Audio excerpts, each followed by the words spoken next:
Gusto ko lang i-rectify, umattend ako nung unang hearing na chair na si Senator Lacson. Tapos, nag-represent ako ng ating bansa sa Korea sa second hearing. Kaya lang nadismaya ako dun sa pagtestigo ni Sergeant Gutesa. Nanood ako, pare-pareho lang. Sila na rin, kahapon, yun na nga, yung dalawang kasambahay, sila na rin ang sumasagot para sa dalawang kasambahay. Wala rin na tutukan, wala rin na bunyag. Ayaw ko sanang magsalita ng makakasakit o makaka-offense sa aking mga kasamahan. Pero yun naman ang nakikita ng mga Pilipino. Nakikita naman natin na parang wala namang pagtutuunan nito. Nalulungkot tayo, binoboses ko lang, nakikita. Imbes na yung mga may kasalanan ay ang matakot. Ang mga nag-iingay pa ang sinisindak. Parang baliktad na eh. Kaya medyo nakakalungkot. Nais ko rin ipakilala at ipakita sa inyo ang napakaganda at mahabang report, minority report po, na ginawa ni Senator Marcoleta noong December 10. Ginawa naming lahat. At noong December 10, eto, baka hindi pa ninyo nababasa, mahirap basahin, mahaba eh. Ngunit gusto ko sabihin at idiin na lubos ako sumasang-ayon dito sa minority report na malinaw nitong punto na ang pananagutan ay hindi dapat nakatuon lamang sa implementing agencies, sa iba't ibang kontratista, sa kung sino-sino lamang. Tama ang diin ng report na ang tanging isang komprehensibo, patas, walang takot na investigasyon lang ang makakatsak na tunay na salarin. Yung mga mastermind ang dapat managot.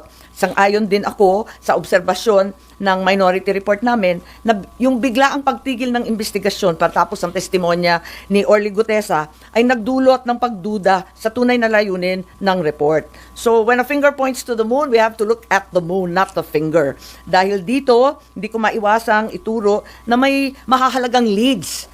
May mga critical leads na ang ating mahal na chairman na hanggang ngayon hindi pa tinutugunan ng komite. Naging malawakan ang pagtutok sa DPWH, mga piling kontraktor, mga ilang senador, ngunit tila napalampas sadya o hindi ang posibleng ugnayan na maaring tunay na nagplano at nakinabang sa scheme. Noong 14 November, ang dating chair ng APRO, si Saldico, na maituturing isang pinakamaraming direktang kaalaman, ay nagsimulang maglabas ng serye ng video. While some may argue that Saldico's videos are inadmissible indeed in a court of law, it should be clear that the Blue Ribbon Committee of the Senate is not a court. Its proceedings are investigative, not adjudicatory. When allegations implicate the highest officials of the land, including the president and the most powerful political figures from 2023 to 2025, it is not the duty of the committee to pursue, to investigate and to verify these claims rather than to dismiss them outright. Kapag si Saldico, ang mga diskaya o si Orly Gutesa, parang isinasantabi na lamang.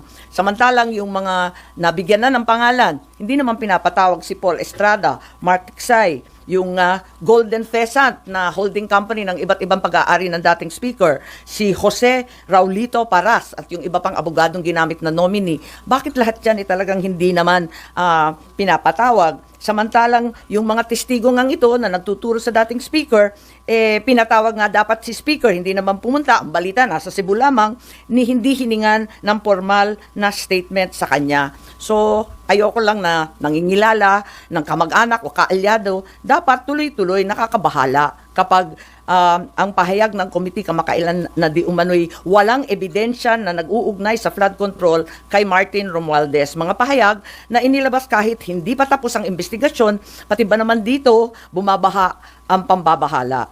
So 2 buwan nang nakaraan, ICI at DOJ, sabi, kasuhan na si Martin at si Saldi. Ang Saldi ko, kinasuhan, pero si Speaker Martin Romualdez, wala pa rin. Ang kinasuhan, sa halip kay Speaker Romualdez, sa rekomendasyon ng ICI at DOJ, ay si dating Senador Bong Revilla na naservan na ng warrant of arrest, si Senator Joel, si Senator Jinggoy.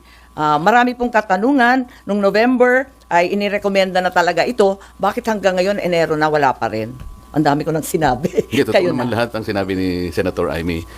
Alam ko hindi lang nakakabahala kasi pinakamaraming parte ng ating mamamayan ay halos nagagalit sa nangyayari. Na para bang ipinagkikibit balikat lang, ito halos nilimas ang kabangbayan. Ganun po kahirap na ang bansa natin ngayon.